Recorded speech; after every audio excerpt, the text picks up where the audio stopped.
Okay, so on the topic of materials, and see, this is what I'm talking about, right?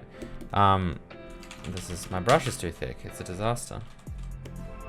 On the topic of materials, these kind of streams are exactly what I'm talking about. Like, this would be way too ridiculous to put into a video because it's gonna take hours, but it's nice to just hang out with the stream and do this stuff, and I think people who want this content can watch it themselves on Twitch or on YouTube if they're a patron, so it's gonna be fine. It's gonna be okay. People who like this stuff, you'll still get it. So basically, the way that this is going to work, the most important thing for materials are, let's start with the definition of materials, right? So what are materials? So the way that we usually think of a material is, I would say, it's consistent of 3 pieces of data, but really, what is a material? A material is something that describes how we render something, right? So how do we render an object? What does it look like? That's really what it is, right? So there are 3 components to this. There is a shader, which of course is the actual code that rasterizes our pixels, right? I mean, also can position our vertices. Like, you would say you could have a material that makes something wavy, you know, and actually transforms vertices and does more than just position them in the world correctly. So you could do that, but mostly we kind of talk about pixel shaders and, you know, a way to actually you know, write code that calculates lighting and does various other things to determine the final color of that pixel as it gets rasterized. So the shader, but then also the data. So we'll say shader data. So the shader data is basically uniforms plus textures, which we kind of consider as uniforms anyway. So uniforms and textures is kind of what makes up the data inside our shader. We can store other things inside shaders, but usually those things, like for example, uniform buffers, usually we wouldn't have a uniform buffer for the material, because the uniform buffer is something that like the renderer would maintain, nothing really to do with the material. The same way as like the transform matrix, you know, your transform matrix would not really be part of your material. Because we're more or less describing the look of this, not renderer intrinsic kind of internal things like where does this object go in the scene. And then finally, we have other information that determines how it gets rendered. So these are basically, we usually consider these properties or flags, right? And these flags basically determine, well, an example of a flag would be something like two-sided.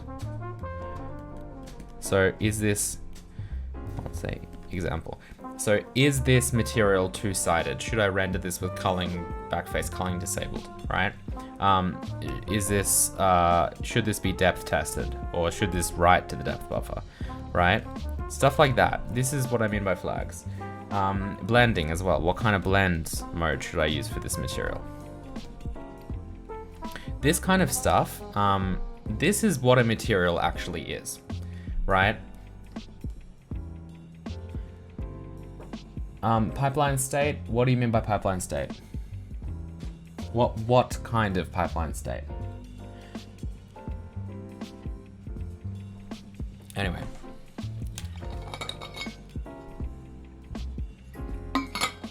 So,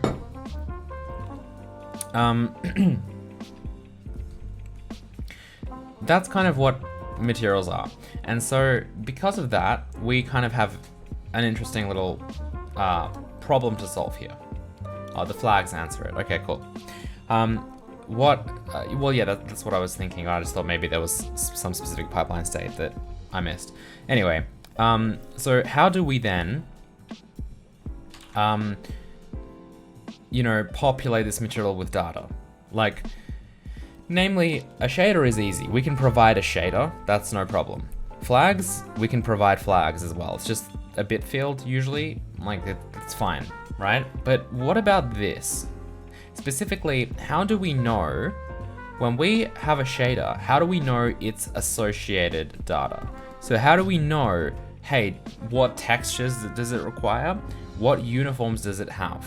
Can I set a particular uniform? Can I not set a particular uniform? And if I do, how do I provide a nice API for this? Now, at its core, you don't need to know anything about the shader, right? At its core, OpenGL lets us set uniforms extremely arbitrarily. We can just bind any program, or in fact, we don't even have to bind a program.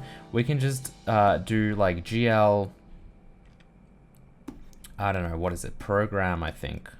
GL program uniform. We give the shader ID. Sorry, I know my face cam's in the way. We give the shader ID, the location of the uniform, which we can maybe retrieve from a name. So we'll say like u_color, right? And then we give it the value. So for example, 0.8. I don't know. Right? And that's kind of it. So we can arbitrarily we can arbitrarily set any uniform we want. That's really easy to do in OpenGL. In Vulkan, things are a little bit more robust, we'll say. But in OpenGL, it's very, very clear that it's easy to do, right? What that means is that technically, we could get away with just basically bringing this burden of like, because, okay, so what's the real variable here, right? What's my goal? Why do I want to run this code? The reason I want to run this code, right, is more or less just simply because I want to be able to set this data into here, right? But let's go even higher level. I want to set the color of my object. Okay, what does it mean to set the color of my object? Well, usually to us, that means that I want to set a uniform with a particular name to a particular value. The problem with this line here is that there is no validation whatsoever, right? If I forget the underscore, if I spell color the Australian/Canadian/English, basically not the American way, we'll say that, it's easier. If I spell color with a U like that, right? This will not work. This will crash most likely. Well, probably won't crash, like, because the location we'll get back will be -1, and you know it will maybe the debug layer will alert you to it. But if you don't have that, then whatever. Might just not set it. You might end up with a black screen or a black object, whereas you wanted a gray one with lack of blue. You know. Yeah, I'm not really a big fan of this track. Let me change it. It's probably interfering with my explanation. Alright. You know, so at the end of the day, my point here with this is that this is a bit, as I like to call it, Dogecoin, meaning it's dodgy. I just say Dogecoin for fun. So not great, right? Because there's no validation. But additionally, it's not enough for me to basically be like, hey shader, I would like to set the u_color uniform. Is that a thing? Right? Because the thing is it a thing? It might be, it might not be. It's relatively easy for us to basically, you know, poll the shader, to probe the shader, and just be like, hey shader, you know, does u_color exist? No? Okay. Does u_color exist? Oh yes, sweet, I found it. That's garbage. We don't want to do this, right? We can still do this easily, right? What we can't do easily, which I would like to do, right? Which is why we're talking about this whole problem in the first place, right? What I would like to do is I would love to actually be like, hey shader, right? Hey shader, what are your uniforms? Imagine that. What are your uniforms? What are your uniforms? Oh, you have a uniform called a u_color? Oh, thanks for telling me. That's the kind of world we want to live in, right? We don't want to just completely be like, hey, you know, does this work? Does that work? No. I mean, look, I'm kind of giving you an example that maybe isn't necessarily realistic, because realistically, you're probably not going to probe it and be like, hey, does this exist? Does that exist? What I'm saying is that's your alternative, basically, right? Of course, you would probably just open the shader, read the shader, see that there's a uniform called uColor, and then set that. That's not a problem. What is a problem is the fact that we can't actually get the list of uniforms from the shader, because that opens up a whole world of opportunity, and we kind of want that. So, for example, if we can ask it what all the uniforms are, we have a much better mechanism for actually storing that data inside our material. Because what we can do is when someone creates a new material that's based on a particular shader, right? What we can actually do from that, what we can gather from that is, hey shader, what are your uniforms? Oh cool, you have 16 uniforms, whatever, right? What I'm gonna do is actually create CPU side, so C++ side storage for all of those uniforms in the form of a contiguous buffer, right? Which we can call kind of like a uniform buffer. It's not like an OpenGL uniform buffer. It's just a buffer of data that's on the CPU, right? Well, in the CPU RAM. And this buffer of data, again, inside our shader, if we had something like, you know, uniform uColor, uniform u roughness, u metalness, whatever else we wanted to have there, what we could actually do here is we could, everything that belongs to the material though, right? Because we have to distinguish some other things. Like we might have a uniform called camera position, but we don't really want to put that into our material. So we need a way to also separate that. But then again, camera position will probably be inside a uniform buffer because it would be shared across many different drawers. Whereas like the color of something is probably going to be on a per object basis. So there are a lot of kind of semantics and other details that we're not really discussing at this point in time, but it's still very important to kind of do it this way. So we'll have to kind of think about it like in terms of this buffer. It's probably more simple anyway. So what we want to do then is we want to basically get a list of all of those uniforms, which we can actually use get active uniform for that as well. But the point is, what we want to do is we want to get a list of these uniforms so that we can basically, know how big they are, right? Create a buffer that's large enough to contain them, and then also be able to easily look up a uniform and see where it is inside that buffer. And if we have information, if we have that kind of reflection data, like for example, we have a uniform called uColor, and then maybe after that, so let's just say this is like a vec3, then maybe we have a float after it that is the roughness, and it's called u_roughness. If I know that this is the case, and I pack this tightly with no padding and stuff, then what I know is that like this obviously takes up 12 bytes of memory. This is a 4-byte float, right? So therefore, I can just be like, I want to set u_roughness. I can look for a variable called u_roughness. I can find it inside this buffer. It's going to be at an offset of 12 bytes into this buffer. So it's going to be like, let's just say these are in 4-byte blocks. It's going to be right here. So then I can write my data into it. And then when it comes time to actually settle the uniforms, I can iterate through my uniform declarations basically. And then I can be like, oh look, there's a uniform, u_roughness is over here. It's a float, so it's 4 bytes. So I'm just going to grab 4 bytes at an offset of 12 bytes and then mem copy them and set them into like GL program uniform, 1F or whatever it's called, right? Done. So that's kind of how it works, and that obviously lets us pretty nicely just store a nice tightly packed buffer of memory here instead of actually having to go through the process of like, okay, well, how do we store 5 different variables if we don't know what they are? It's just not going to be as nice as just storing them kind of tightly packed inside a buffer like this. So that's how that works. Now, what's the next thing? Okay, so that gives us, yeah, sure. So that gives us all of our uniforms, right? What about textures? So textures are essentially, in OpenGL, textures are basically uniforms. We have uniform sampler, 2D, whatever, right? U_texture. We set that using program uniform 1i or just GL uniform 1i.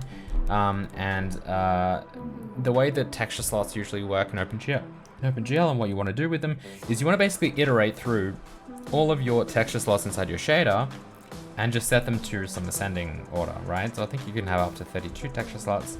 So you basically go through all of your samplers once you know the samplers that exist in the shader, and then you can be like, all right, let's set the first one as 0, let's set the first one a 1, let's set the first one a 2, let's set the third one to 2, whatever, you guys get the point. We're just kind of going down this list and we're setting them. The reason is, we could not care less what they're set to. If I have a sampler in my shader, I do not need to specifically set that sampler to be 5, you know? Because that's a meaningless number to me. I don't care. So we can do that. As soon as we compile the shader, we can just go through all the samplers and set them in ascending order from 0 to whatever, however many samplers we have. Now, what we do care about is when I say I have a sampler inside my texture, right? Let's just say sampler 2D u underscore texture.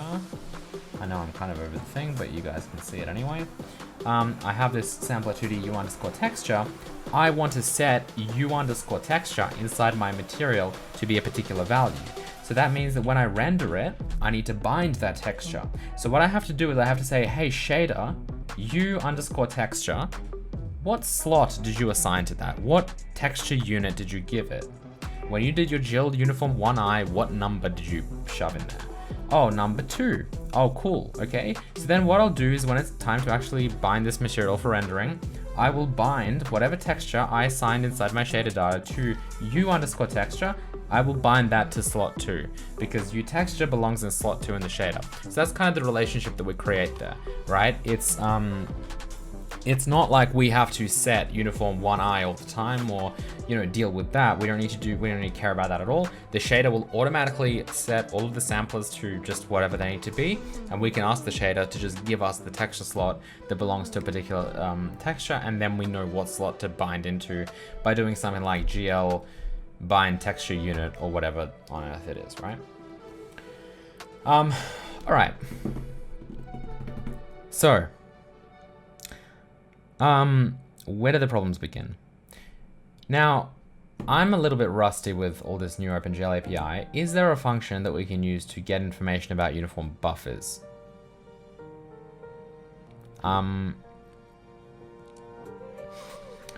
Because the next thing I was going to actually talk about is the fact that when we move into Vulkan, things are going to be a bit different because we don't have uniforms in Vulkan. We have uniform buffers and we have push constants. And we probably have some other things, but those are the main ones. I think you can enumerate all uniform blocks and get active uniform blocks. Oh, right, okay. Enumerate all uniform blocks. All right, whatever. The point is, I'm thinking a little bit more ahead here, and I'm thinking more about Vulkan, because Vulkan is going to work differently and it's going to have different things. But also, here's the problem that I'm dealing with. We will probably never have uniforms in OpenGL. Like, directly, the way that they appear now. Because, again, Vulkan doesn't have them, and obviously, I have no desire to, I have no desire to write my shaders twice, right? So because we don't want to write our shaders twice, ever, right? What we're gonna do instead is write our shaders in a language that we can then kind of transpile to anything we want. So in other words, what's actually gonna happen eventually is we're gonna write our shaders in Vulkan GLSL. Now Vulkan GLSL is different to OpenGL GLSL. Yes, it is still GLSL, but Vulkan has many other things that OpenGL does not support, such as push constants, right? And sets and other things, right? But my point is that all of this stuff that we're kind of providing into a, all of this kind of stuff that we're providing into our uniform, like uColor, right? That will instead go into a push constant. So inside a inside Vulkan, I'm kind of running out of space here. So inside Vulkan, you know, we'll have our little layout. Inside our Vulkan GLSL, we'll have like layout push constant.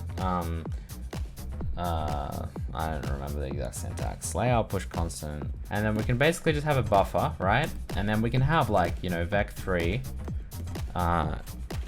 you know, u underscore color or whatever if we want. But here's the thing, we can actually give this a name, such as like u underscore material, right, for example. And then what will happen is when we tell SPIR-V to cross-compile this from Vulkan GLSL to OpenGL, so this is Vulkan. Did I just write Vulkan? Vulkan. right? When we compile this into OpenGL, what actually happens to it is it just becomes a struct, right? It just becomes basically a uniform. It becomes a struct, right? A struct called like material. I think we have to give this a name as well. But anyway, it becomes a struct called material, which contains that vec3 u underscore color, right? And then we have a uniform material u materials, which is the name that we gave it here, right? So in other words, our GLSL code becomes compatible, but this just becomes a regular old uniform, which we then set. Now, because of that, right, the thing is, okay, well then do we, well then do we really use, oh, that was weird. Well then do we really use OpenGL's GL Active Uniform and whatever to work this out? And the answer is no, we don't have to, because for Vulkan, we'll use something called SPERV Reflect. SPERV Reflect lets us actually retrieve all the information we could ever care about in terms of our GLSL shaders. Now, it doesn't support free-floating uniforms because it's not really made for OpenGL, it's made for Vulkan, even though it can compile OpenGL code, OpenGL GLSL into an OpenGL binary shader, right? We haven't even talked about binary shaders, but that's not that important at the moment. So anyway, long story short, is what we can do, right? And this is how Hazel Dev currently works in the Vulkan branch. We write our shaders like this in Vulkan mode because that's our primary kind of API, right? Then what happens is we compile this Vulkan shader into SPERV, right? So we've compiled it into a SPERV binary. Then we take the SPERV binary and we cross-compile it into an OpenGL shader. So this actually becomes GLSL text, right? Then we take this and we compile it into a SPERV OpenGL binary. I'm not sure if we can skip the text step or not. I don't really remember, and maybe this doesn't even happen. I don't know, maybe I'm just lying.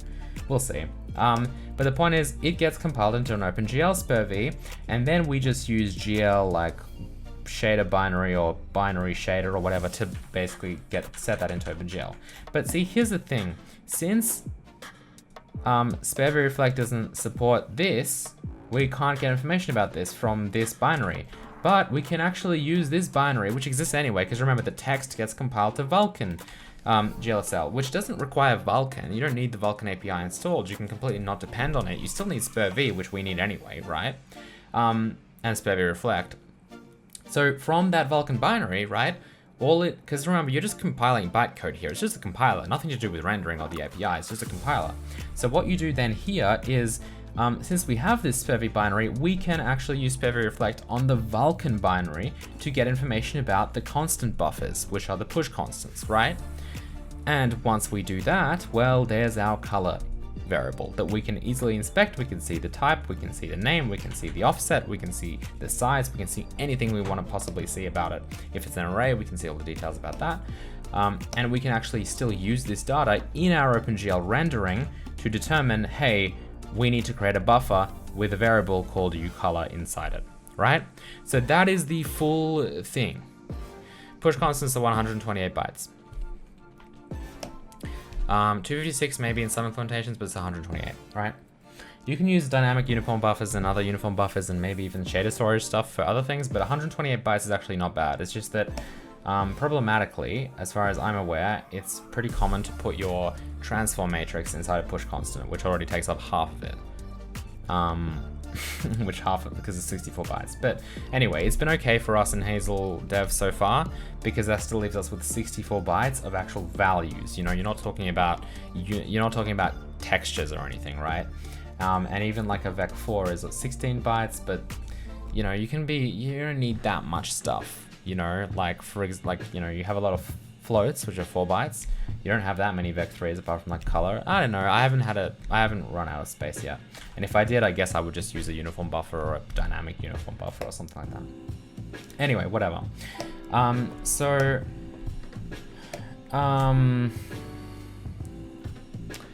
Yeah, so uniform buffers, remember, we want to use uniform buffers for things that are shared across draw calls. So stuff like the environment, the camera, that kind of stuff.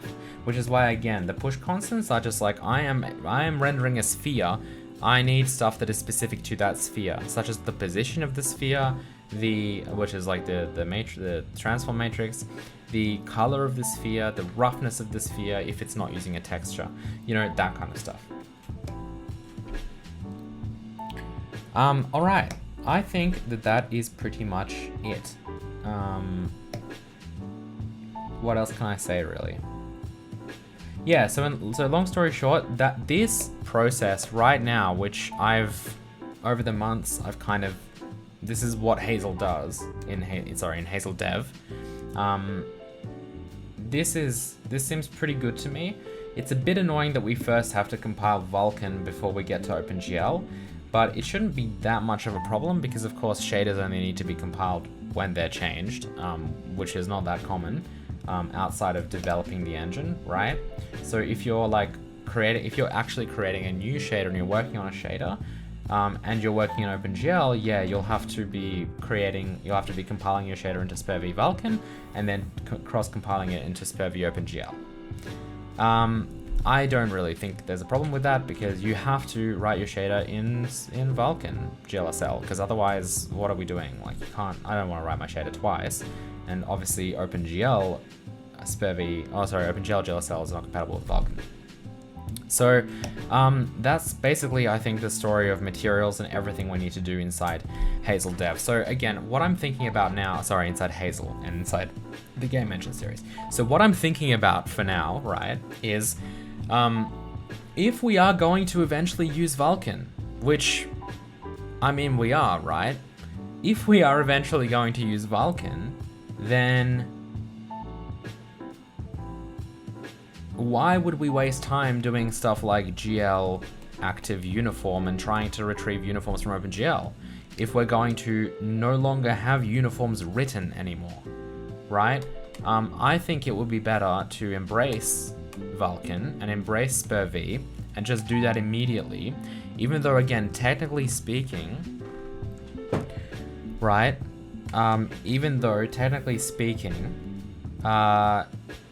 It would be way more work, and we could get away without using Vulkan at all for the next year or whatever. But since I know that the series is going to eventually head into Vulkan, I feel like we should be Vulkan friendly, and we should already kind of go to this route. Which, again, very much so means that whilst we might not actually add Vulkan in the next year or so in the Game Engine series, our shaders will actually be Vulkan shaders, which is going to be fun. We'll be using things like push constants, but then not actually, because it gets compiled into something else. Wish the other way around is easier. I have to adapt a ton of OpenGL shaders to Vulkan at work. Well, yeah, I mean, obviously, you know, when a new technology comes out, and then you have to embrace and adapt to the new technology, not to the old one. That's how life works. Can't use push constants with textures. Well, no, you don't use push constant with textures. Textures are very different. Textures are just things that you set up like bindings to. Binding points. Okay, so that's basically what we're going to do, I think. Which basically means that we need to sort out SPIR-V and SPIR-V Reflect and Shader C and a whole bunch of other libraries, which I already have worked through. There's a lot of stuff.